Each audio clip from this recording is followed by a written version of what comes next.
Welcome to Falcon Excel academy.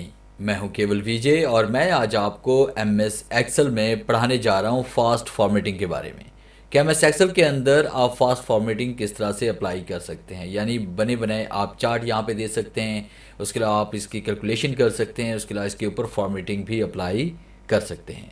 तो सबसे पहला काम क्या करना है, आपने उस डाटा को सिलेक्ट करना है जिसके ऊपर आप फॉर्मेटिंग को अप्लाई करना चाहते हैं।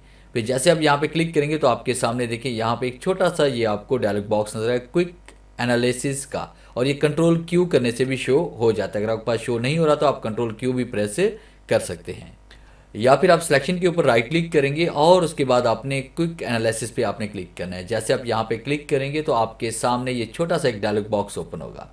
अब आपने सबसे पहला काम क्या करना है, आपने फॉर्मेटिंग के ऊपर क्लिक करना है और यहाँ पे देखें कि बनी बनी फॉर्मेटिंग आपको यहाँ पे मिल जाएगी। आपने फिर दोबारा इसको हम सेलेक्ट करते हैं, कंट्रोल क्यू प्रेस करते हैं, आपके सामने डायलॉग बॉक्स ओपन होगा।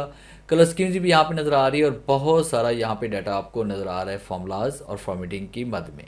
चार्ट पे क्लिक करते हैं। चार्ट पे क्लिक करने से क्या होगा, देखिए हमारे पास यहाँ पे बने बने चार्ट भी आपको यहाँ पे मिल जाएंगे। जैसे हम यहाँ पे क्लिक करेंगे तो देखिए बना बनाया चार्ट आपको यहाँ पे मिल चुका है। तो इस तरह से आप यहाँ पे चार्ट भी इंसर्ट कर सकते हैं। फिर इसके बाद हम यहाँ पे क्लिक करते हैं। क्लिक करने के बाद हमारे पास टोटल यहाँ पे इसमें आ रहा है। देखिए यहाँ पे हम सम भी मालूम कर सकते हैं, इसका एवरेज भी मालूम कर सकते हैं, काउंट भी कर सकते हैं, टोटल परसेंटेज मालूम कर सकते हैं, रनिंग में जो हमारे पास आइटम्स है वो हम उसका सम कर सकते हैं, और ऑटो सम भी इन सब का फ्रंट पे हम कर सकते हैं। उसके बाद टेबल्स हमारे पास में आ रही है। ये पेवर टेबल की सारी कमांड्स आपको यहाँ पे मिल जाएंगी। बने बने पेवर टेबल्स हैं, सिर्फ आप क्लिक करेंगे तो पेवर टेबल आपका बड़ी आसानी के साथ यहाँ पे इंसर्ट हो जाएगा। इसी तरह से देखिए हम यहाँ पे इसमें आते हैं, क्लिक करते हैं। क्लिक करने के बाद ये हमारे पास स्पार्क लाइन्स है। अगर आप स्पार्क लाइन यहाँ पे इंसर्ट करना चाहते हैं तो आप यहाँ पे क्लिक करके स्पार्क लाइन्स को भी यहाँ पे इंसर्ट कर सकते हैं।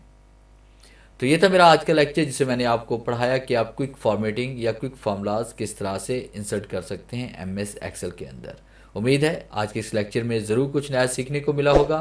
वीडियो अच्छी लगी है तो इसे लाइक कीजिए और अपने दोस्तों के साथ शेयर कीजिए। मिलते हैं हम नेक्स्ट लेक्चर में, तब तक के लिए गुड बाय।